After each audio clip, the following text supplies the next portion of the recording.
Dating pulis at chairman nagpang-abot sa daan? Ang sinasabi ko lang, huwag yung harangan. Ano ba, nagigiba pa kayo ng building? Saan pa sa nagigibayan, chairman? Grabe to. May mga delivery na tumatawag. Yung mga ano naman din namin Tumatawag nakaraan. ng mga establishment. Patatapos na kami, chairman.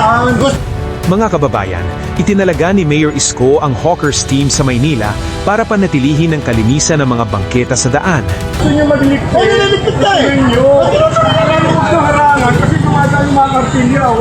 Nahihirapan o. Sabihin mo sa akin. Mulit paano kung sila na pala ang nakakaperwisyo sa ibang tao dahil sa sasakyang ng mga ito na binabalandra lang sa daan. Mali, ano mali? Ano mali? Ano mali rito? Sigaw ka. Ano gusto mo? Nag-uusap tayo ng mga ayos. Naayos ka, di ba? Mali yung ano mo eh.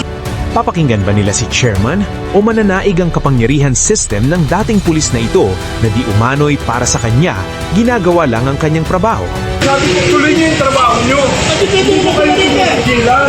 Huwag yung harangan. Ano na? Kayo na ang humusga at panoorin ang kabuuhang video.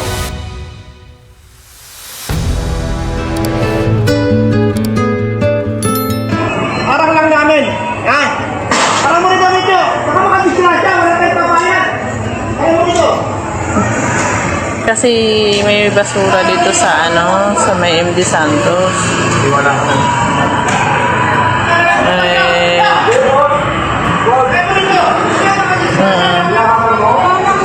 Disgrasya na lapag na lahat. Dami na tumatawag eh.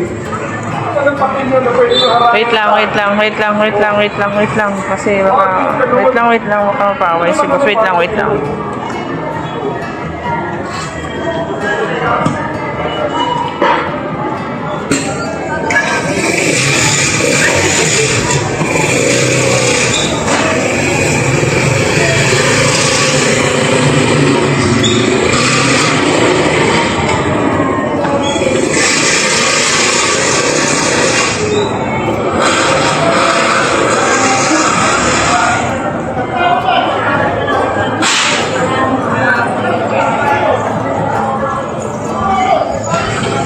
Dawa dito na.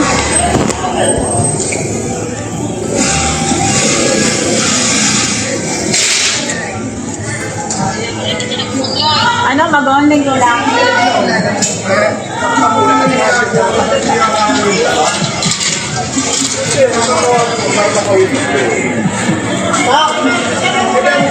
Baka makadisgrasya kami. Kagali lang naman, chairman eh. Bakit makakadisgrasya? Doon, nandito naman parang malalay sa inyo. Huwag mo sabihin nyo ngayon, ako naman masyado ka eh. Ano masyado eh? Ano rito eh, ako ang barangay official, sasabihin mo. Barangay official ka, hindi mo ginagampanan yung ano mo, yung kampanya. Ano ang katibayan mo magpaparatahan? Hindi kami nandito para makikagaway. Hindi ka naman kita yung Ano gawin. yung sinasabi mo eh? Hindi lang, maligo. Ang sinasabi ko lang, huwag yung harangan. Ano ba, nagigiba pa kayo ng building? Saan pa sa nagigibayan, chairman? Alin? Tinatanggal lang namin yung ano. Sinasabi ko lang, huwag yung harang, ituloy nyo yung ginagawa nyo, pwede. Inaabot lang namin yung May aksidente. mga delivery na O hindi, tumatawag. yung mga ano naman din namin Tumatawag ng nakaraan. mga establishment. Patatapos na kami, chairman. Gusto mo, harangan mo doon yung mga tao. Sabi mo doon muna dumaan, pansamantala. Pwede naman sa, ano, di ba? Ayun naman, oh. Ayun naman. Wala namang ano dyan, Ayos na. Kung gusto nyo madiligpit, Ay, nililigpit ka eh. ituloy nyo. Huwag yung harangan kasi tumadaan yung mga kartilya, nahihirapan, Sabihin mo sa akin, sino ka mo? Ganito mo na ito. Baka naman distraction natin. Hindi makadistract. naman sa inyo eh. Nakikiusap tayo, sandali lang, matatanong ka. Issue namin ito. Tama, jurisdiction mo. Nakikiusap din siya, sandali na lang. Sandali na lang, ito na. Mali, ano mali? Ano mali rito? Sigaw ka, Ano gusto mo? nag-uusap tayo ng mga ayos. Naayos ka, di ba? Mali yung ano mo eh. Nakita kita ron. Sabi ko sa'yo, Stefan, sandali lang. Lapitan, dumisigaw ka, hindi ko naiintindihan sinasabi mo. Ganon. Hindi ka tatanggap ng masiran eh. Sabi na lang, Stefan, siguro mga... Tuwing kayo na sabi ko, tuloy niyo yung trabaho niyo. Kasi pwede mo kayo dito eh. Gilan, huwag niyo harang. Ano na, ano ba kasama sa ginagawa namin? Tuloy niyo nga. Huwag niyo harang. Ano ba makakadaan dito? Tawag nga yung mga establishment. Sabihin mo sa mga establishment, sandali lang. Bakit ako magsasabi? Hindi ka magsasabi. Sabihin mo pala dito mo sa akin, ako magsasabi. Tumawag ka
Balikan natin ang pangyayari mga kababayan.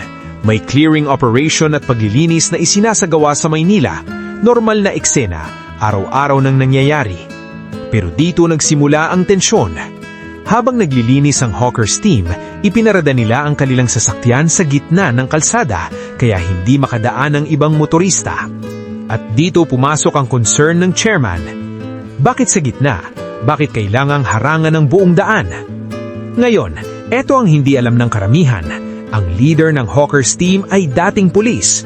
Sanay sa operasyon, sanay sa kontrol, sanay sa command presence. At minsan, kapag dala mo pa rin ang mindset ng pagiging pulis, akala mo sapat na ang otoridad para maging tama ang lahat ng kilos. Pero tandaan natin mga kababayan, kahit clearing operation yan, may limitasyon pa rin ang galaw.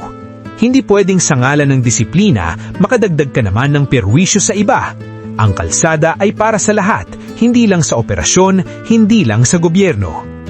Dito nagbanggaan ng dalawang prinsipyo, disiplina at kaayusan, at ang paraan na nagdudulot ng abala. Sa punto ng chairman, malinaw ang tanong niya. Pwede naman sigurong mag-operate nang hindi hinaharangan ng buong kalsada. Hindi siya kontra sa clearing, hindi siya kontra sa disiplina. Ang hinihingi niya ay tamang paraan. Mga kababayan, hindi ito tungkol sa kung sino ang mas makapangyarihan. Hindi rin ito laban ng ego. Ang totoong issue rito ay ito. Kapag galing ka sa kapangyarihan, mas doble ang responsibilidad mo. At kapag ikaw ay dating pulis, mas inaasahan ng tao na ikaw ang unang susunod sa tama. Disiplina na walang konsiderasyon, nagiging abuso. Kapangyarihan na walang pakikinig, nagiging problema. Sa Maynila, kailangan natin ng kaayusan, pero mas kailangan natin ng leader na marunong makinig at mag-adjust. Sa huli mga kababayan, hindi mahalaga kung ikaw ay dating pulis, opisyal o chairman. Ang mahalaga ay kung paano ka gumamit ng kapangyarihan. Dahil ang tunay na disiplina, hindi lang marunong magpatupad, marunong ding umunawa.